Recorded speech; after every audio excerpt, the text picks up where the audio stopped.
New polling out of Clinton's adopted home state of New York is showing her favorability numbers underwater there for the first time ever. She's now viewed unfavorably by 51% of New Yorkers, according to a new Siena College poll.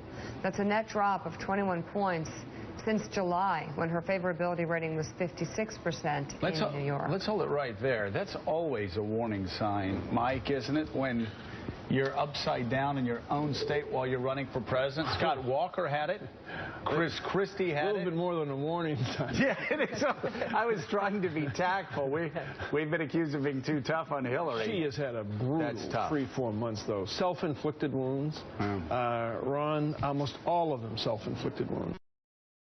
Yeah, you know, I keep going back to conversations I had with her senior advisors in March and April and May, who kept saying this trust doesn't matter, because I kept writing the big problem with this is if you lose your credibility, it's going to be harder for you to win, and if you do win, it's going to be harder for you to lead.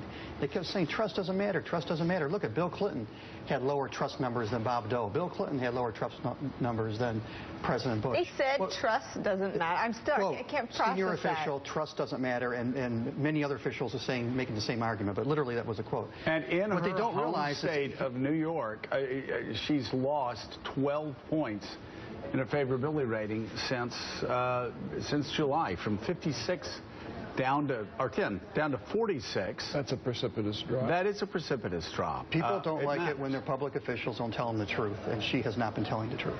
Yeah, I don't think the problem is as much what she did as how she has handled it. If she would, going on all these shows might be fine, it's making them feel good, but until she says, yes, I violated policy.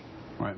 And I'm sorry I violated policy, and then does everything she possibly can to make those emails transparent, which they should have been in the first place. Unless she's able to do those two things, the rest to me is just, they don't realize how the times have changed. This isn't the 1990s. She's making an obvious, very calculated political decision at a time when people want transparency and less political calculation. This is the positive impact.